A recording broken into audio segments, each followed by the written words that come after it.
Okay. Um, yeah, good to go. Good to see everybody.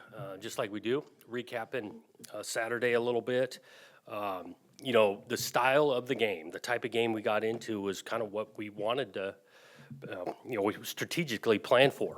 Possessing the ball, keeping that explosive offense on the other side. Had opportunity in the fourth quarter with the ball to take the lead, and obviously did not get that done. Again, credit to those guys. It's a good football team. There's a reason why they win so many games in a row, and all of that. I did appreciate kind of the effort with our guys. I mean, I'm watching the second half again on tape. We got two true freshmen playing corner. Jack Conne came into the game. Achille got bumped or banged a little bit, and to hold that team to no points in the second half, that's impressive. A couple missed opportunities, obviously, and a tight game. That ultimately was what got us. Other thing, just kind of recapping the game was really cool for me was recognizing our seniors, the opportunity to stand there and then look into the locker room as they come out and they're introduced, and just thinking about kind of the stories, the dedication they've had, what they've done for this program. Can't thank that group enough. Too long of a list to go through all of them, but that was special for me. Obviously, we would have loved to, for the crowd, how great the crowd was, for those seniors to finish it off a better way, but we didn't. And so you move forward, short week, in a big game. Again, rivalry week. We do. Got a bunch of respect for this team. I mean, they're good as well. Depth across the board. Starts with the quarterback, but the running game's as solid as we've seen as well. Explosive receiver play. They're playing big time on defense. Tough environment to play in, all of that. So we got to have a great week of preparing. And it did start today. We had a practice that we just finished up that I think guys responded quickly, right? Short week, back to work, and they were moving around, and it was pretty good. So, questions? There was a picture from senior day of Anthony Gould where he looked like he was pretty emotional when he hugged you. How often do you kind of not lose it but get pretty emotional during those senior days? Oh yeah, I got choked up on a couple hugs with those guys. I did. I mean, like I'm saying, the story, Anthony Gould, great one. I mean, that what he's done for this program and seeing him grow, be a college graduate, performing like he has, been an awesome teammate and leader. So, and he's not alone. That group had a bunch of them, and this does it. This game means a ton, but also the time spent with these guys, it means a ton. You've got about a 25-year history with this series off and on. What's Oregon State series mean to you? Well, it's been, I mean, it's a ton. I mean, living it and being in the state for multiple years, there's emotion and pride. You win this game, you get to talk about it for a full year, and so the intensity and the emotions that come with it is a cool thing about college football. Do you feel like this series needs to continue next year? That's not for me to decide. I think that it's been a long history of a series that has been good for the state itself. I think for both programs, and so if it can work out, I think that'd be a good thing. So you don't believe as the head coach you should get involved in whether and help in either making an opinion or helping this thing either move along or not Right. move along? Yeah, we got great leadership here. They know what's best for this university, and it's a complicated issue, deciding and all of that. I support Scott and what this university decides. You've faced a series of top quarterbacks in conference play, going to continue this week. In what way is Bo different than what you faced on Saturday against Michael? Yeah, I mean, they're similar in ways. They're elite. I mean, those two guys, the seasons they're having, they are elite quarterbacks. You look at Bo's ability to get the ball out quickly, how accurate he is, decision-making, very similar, him and Penix. I mean, their numbers, phenomenal in regards to touchdown-interception ratio, similar. They don't take sacks because the ball comes out. They got a good old line in front of them. So both of them are really, really potent. Late in the year, the injury situation, obviously we're looking for an update on that, but specifically in your secondary, do you feel comfortable with the parts that you have there, going into this game on Friday? Yeah, I mean, it's that time of year. Everybody's dealing with guys banged up and battling. We'll see by the end of the week on Achille coming back. I think Coop came out okay. Like I mentioned, the two true freshmen playing, Jaden Robinson, we're optimistic but not certain by the end of the week. We'll see how he kind of responds. And so, it is the next man up, and we'd love to be deep in that secondary if we can. Coach, I'm going to kind of go a little bit of a different direction. Your guys' defense did something to Michael Penix Jr. that hadn't been done all season long. How do you apply what you did to him this past weekend and apply that to Oregon's offense in containing Bo Nix? Right. You know, I think the first half to the second half is a lot about third down and the ability to get them off the field on third down. We didn't do a great job of it in the first half.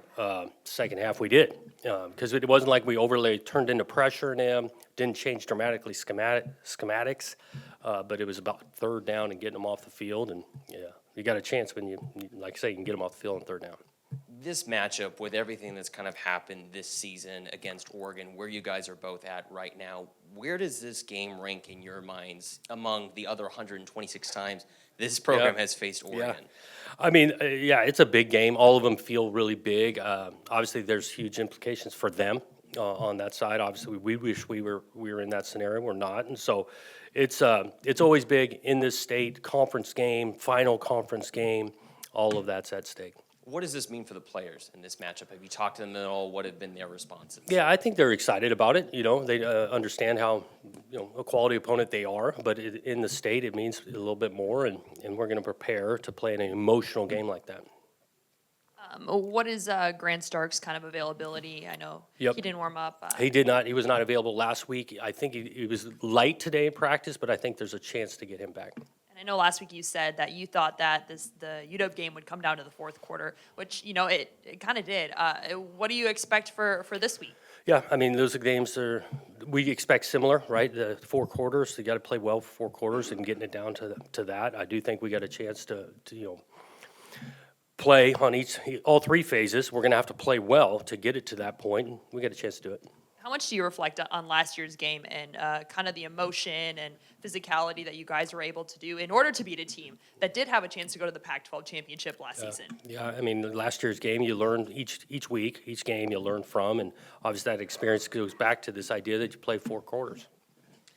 Some of with the loss Saturday, some of the stakes have obviously been eliminated for you guys. How do you address that all with the team in terms of, there's not as much to play for, but there still is stuff to play for? Or are you a little any concerned at all about the emotional part of it? Yeah, concern's not the word. I mean, again, we try to stick to a process and approach. There's still plenty to play for. These guys will be excited to play. This is a big-time atmosphere, national television, good opponent. I think they'll be excited to play.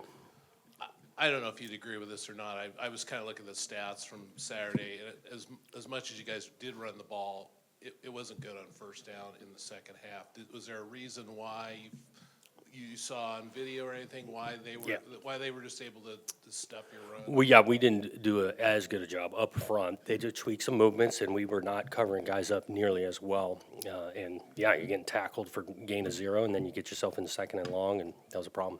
You've seen Doomsday, obviously, on Saturday, and now you get Troy Franklin. How do those two guys compare? Really good, both of them. I mean, similar skill sets. They can run, physical, catch it. You got to be able to tackle him once he's in he's got the ball in his hands. Contested plays, both of them do a great job when, 50-50-ish balls. Both of them are really good. It seems like throughout the season up until this game, Deshaun and Damian have kind of like split carries, where it seems like Damian had a little bit more in this past game. Do you see that as kind of the trend moving forward, or does it depend on the matchup? What are you looking at for this Right. week? I think last week Damian just got a hot hand. I mean, this guy was running physical and all of that, and so that's where that went and lent to him getting more carries. Some of the possession count was down, and again, we wanted to create a game like that where the possessions were less and all of that, but Damian got the hot hand, and we wanted to keep rolling with it. As we come kind of closer to the end of the season, I do want to touch on some of the freshmen, one of them being Jermod McCoy, who's obviously stepped in several times this season, made a couple big pass deflections in this last game. How important is it for some of these young freshmen like him to get these reps, get this experience, especially as we come to the close of this season and obviously he gets prepared for the following one? Yeah, I think it can propel him, not just him. We got some other freshmen playing, but he has played. For a true freshman in this conference, where you're playing big-time quarterbacks and receivers, he's done really well. He's played for a while now, and we're counting on him really not to play like a true freshman anymore, which he did last week. I mean, the guy was lights out, and Andre Jordan's on the other side for him in the second half. Both those guys have bright futures. Jonathan, did you get clarification on the personal foul on Jeremiah Noga? Just in the moment, and they saw it the way they saw it. I don't know how they saw it that way, but that's what they told me. Okay. Since we probably won't see you much until you know, Friday, do you meet with the players starting Monday? Yeah, that'll be the plan, you know, so just because right now we'll play Friday, weekend will be off, and then start getting with these guys individually on Monday with position coaches and things. Is that typically how you would do it, or is that because of this Yeah, year? and actually the NCAA, I think, did a good job in the recruiting calendar now, is that they got 4 days that's described as dead, so the coaches can't go out and recruit to be able to sit and, you know, evaluate and digest with your roster. Sorry, Coach, one more. Yeah. I'm just wondering, obviously, like Nick kind of explained with, you know, you guys kind of out of the Pac-12 championship running now, what's the goal for this team? Or how does the goal kind of change in these last, you know, this last game of the regular season? Yeah, we and the talk ball? about wanting to finish, and we finish everything around here, and so this is the last regular season game to be able to finish and again, process, opportunity to play on a big stage, and we want to finish the regular season off right. Thanks, guys.